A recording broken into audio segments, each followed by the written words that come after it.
हाँ जी। ये है मेन सरोवर पुष्कर, जिसके लिए आप लोग आए हैं। इसी सरोवर के चारों तरफ ये जो बिल्डिंग्स देख रहे हैं, ये 52 घाट है।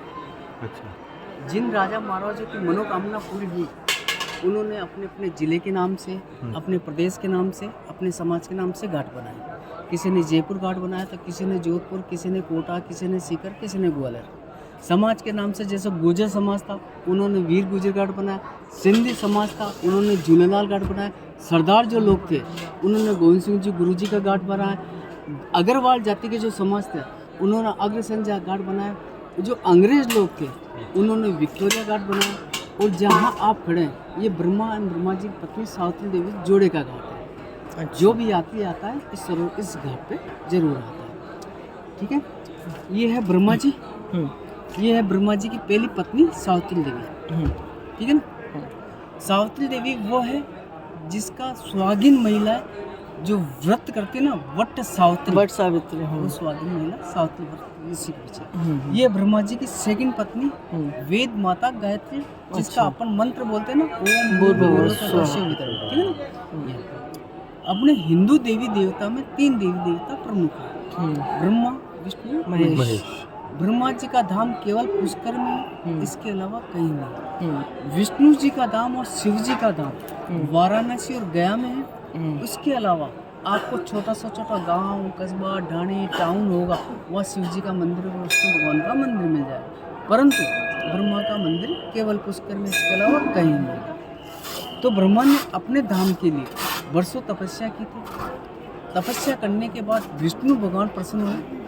प्रसन्न होने के बाद विष्णु भगवान ने ब्रह्मा जी से पूछा, आपकी क्या मनोकामना है जो आप तपस्या कर रहे हैं। तो ब्रह्मा जी ने कहा, जिस प्रकार आपका मृत्युलोक में धाम है, उसी प्रकार मेरा भी मृत्युलोक में धाम होना चाहिए। क्योंकि मैं सृष्टि का रचयिता हूँ, जगत पिता ब्रह्मा हूँ, जगत का पालनहार हूँ, जन सेवक हूँ, इसलिए मेरा भी मृत्युलोक में धाम होना चाहिए। तो विष्णु भगवान प्रसन्न होकर अपने नाभि में से कमल का पुष्प उत्पन्न करके ब्रह्मा जी को सौंपा। बोला कि जहाँ पवित्र भूमि होगी वहाँ आपका धाम होगा। तो ब्रह्मा जी ने वो कमल का पुष्प ब्रह्मांड से गिराया। गिराने के बाद 7 पाताल लोक की परिक्रमा करता हुआ वो कमल का पुष्प 7 पाताल लोक की परिक्रमा करता हुआ, तो सामने जो रेड कलर की छतरी देख रहे हैं, हाँ जी, यहाँ पे तीव्र गति से आके गिरा। गिरने के बाद 7 पाताल छेदन होते हुए जल की उत्पत्ति हुई। जब जल की उत्पत्ति हुई तो इस सरोवर का नाम रखा गया पुष्कर, यानी पुष्कर यानी पुष्प प्लस कर मतलब ब्रह्मा जी का, पुष्प मतलब कमल का फूल। संधि विच्छेद करने से सरोवर का नाम रखा गया पुष्कर। साथ ही में इस नगर का नाम भी रखा गया पुष्कर। जब इस नगर का नाम पुष्कर रखा गया तो ब्रह्मा जी ने सोचा, जब मेरा नया धाम खुला है तो इसके लिए हवन यज्ञ होना चाहिए। जिस प्रकार अपन कोई मकान बनाते हैं, दुकान करते हैं या कार्यालय करते हैं, उसके लिए हवन यज्ञ होता है ना, उसी प्रकार ब्रह्मा जी ने सोचा इसके लिए हवन यज्ञ होना चाहिए। हवन यज्ञ के लिए मुहूर्त था कार्तिक की 11 से लगा के पूनम तक। जो भैया थोड़ा पीछे किसको, कार्तिक की 11 से लगा के पूनम तक, जो अपने दीपावली के जस्ट 11 दिन बाद आता है। अच्छा, ठीक है ना। तो ब्रह्मा जी ने सोचा इसके लिए हवन यज्ञ के लिए पूजन होना चाहिए। पूजन के लिए जो मुहूर्त निकला था उसमें ब्रह्मा जी के 5 मानस पुत्र थे। पांचवा जो मानस पुत्र था वो देवर्षि नारद था। तो ब्रह्मा जी ने अपने पुत्र नारद को कहा था कि अपनी माता श्री को जाके कहो, अपना जो नया धाम खुला है उसके लिए आप 7 श्रृंगार करके ढोल धमाके गाजे बाजे के साथ हवन यज्ञ में पधारे। नारद का काम हमेशा उल्टा ही था। आपने सुना होगा नारद का काम। नारद का काम हमेशा देवी देवता को इधर उधर की बातें करके लड़ाने का काम था।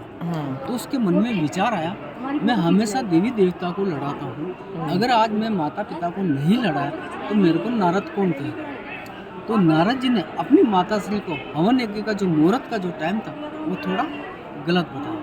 गलत बताने के कारण सावित्री देवी हवन यज्ञ में पहुँचने में देरी हो गई। देरी होने के कारण ब्रह्मा जी भी इधर चिंतित थे कि मेरी वर्षों की तपस्या कहीं व्यर्थ न चल जाए, बेकार न चल जाए, क्योंकि मैंने जो तपस्या की उसका मुहूर्त है वो कहीं टल न जाए। इसलिए उन्होंने अपने 2 द्वारपाल थे, गणपति कुबेर और सूर्यपति इंद्र, उन दोनों को आदेश दिया कि आप तुरंत जाके नगर में जाके कहीं से भी जाके कुंवारी कन्या को ढूंढ के लाए। वो दोनों द्वारका नगर में गए। नगर में जाने के बाद उनको सर्वप्रथम जो दूध दही बेचने वाली गुर्जर समाज की जो लड़की थी वो उनको दोनों को मिली। मिलने के बाद वो दोनों द्वारका उस लड़की को लेके ब्रह्मा जी के पास आए। ब्रह्मा जी ने बोला कि हमको गुर्जर समाज की लड़की मिली। तो ब्रह्मा जी थोड़े चिंतित हुए कि क्यों पराई जात के थे। तो ब्रह्मा जी ने सोचा इसका शुद्धिकरण होना जरूरी है। तो ब्रह्मा जी ने उसके शुद्धिकरण के लिए जो काम समुद्र मंथन के समय जो कामधेनु गाय निकली थी, उस कामधेनु गाय के मुख से उस गुर्जर जाति का कन्या का शुद्धिकरण किया। शुद्धिकरण करने के बाद उसका नामकरण रखा गायत्री, यानी गाय प्लस स्त्री। गायत्री नामकरण रखने के बाद ब्रह्मा जी ने उससे गंधर्व विवाह किया। गंधर्व विवाह करने के बाद ब्रह्मा जी ने उसको हवनयज्ञ में बिठाया। हवनयज्ञ में बिठाने के बाद जैसे ही हवनयज्ञ प्रारंभ हुआ, ओम स्वाहा ओम स्वाहा ओम स्वाहा की आहुति की आवाज सावित्री देवी के कानों में सुनाई दिया। सावित्री देवी ने देखा कि मेरे होते यज्ञ प्रारंभ नहीं हो सकता, यानी पति पत्नी के बिना यज्ञ प्रारंभ नहीं होता। यज्ञ कैसे प्रारंभ हुआ? यज्ञ स्थल पे जाके यहाँ देखा तो पराई स्त्री होने के कारण सावित्री देवी को गुस्सा आया। गुस्सा आने पे ब्रह्मा जी से कहा कि आपने मेरे होते हुए पराई स्त्री को हवन यज्ञ में बिठाया, यानी कि आपने स्त्री जाति का अपमान किया। क्या मेरे होते हुए आपने पराई स्त्री को हवन यज्ञ में बिठाया, स्त्री जाति का अपमान किया। इसलिए मैं आपको श्राप देती हूँ कि आज के बाद कोई भी गृहस्थी लोग आपकी पूजा अर्चना नहीं करेगा। जो भी पूजा अर्चना करेगा वो साधु सन्यासी करेगा।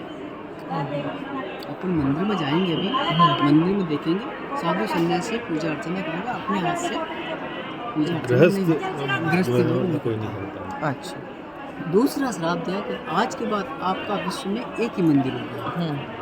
अच्छा, अगर कोई दूसरा मंदिर बनाने की कोशिश करेगा या तो उसकी मृत्यु हो जाएगी या फिर मूर्ति खंडित हो जाएगी। तो यही वाला मंदिर है वो आप मूर्ति खंडित हो जाएगी। तीसरा श्राप अपने पुत्र नारद को दिया कि हे पुत्र नारद, तू मेरा पुत्र था, तूने मेरे को छल से, बेईमानी से, कपट से हवन यज्ञ का जो मुहूर्त का जो टाइम था तूने मेरे को गलत बताया और मैं तेरे कारण हवन यज्ञ में नहीं पहुंच पाई। इसलिए मैं तेरे को श्राप देती हूँ।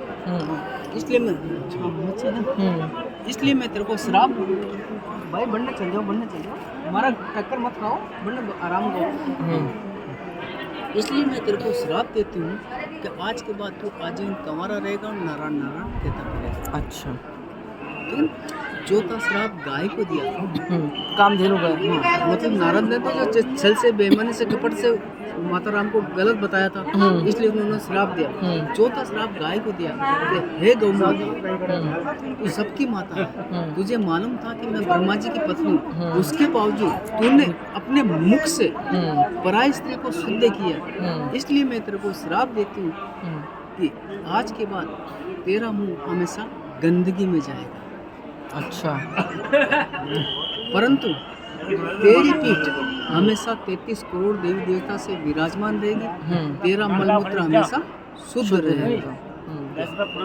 जब थोड़ी देर बाद में ब्रह्मा जी को होश आया तो मैंने ये क्या कर दिया, तो ब्रह्मा जी ने सावित्री देवी से कहा कि मुझे उससे भूल हुई, मुझे क्षमा करें।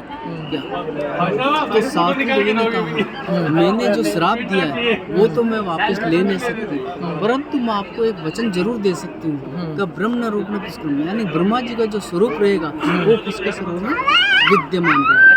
अच्छा, जो भी यात्री लोग आएगा सरोवर में डुबकी लगाएगा, स्नान करेगा, पंच स्नान करेगा, छींटे लगाएगा, उसकी हर मनोकामना पूरी होगी। जो भी सरोवर में यात्री आता है वो न तो साबुन लगाता है, न सोडा लगाता है, न शैम्पू लगाता है, न कुल्ला करता है। स्नान करने के दौरान स्नान करते बाहर आ जाता है। क्या उसके सरोवर के चारों तरफ, उसके सरोवर के चारों नगर पालिका का जो क्षेत्र है उसमें न तो आपको शराब की दुकान मिलती है, न मांस की दुकान मिलती है। वो सरोवर के अंदर करोड़ों की संख्या में मच्छी है, उसका शिकार नहीं किया जाता है। पुष्कर नगर में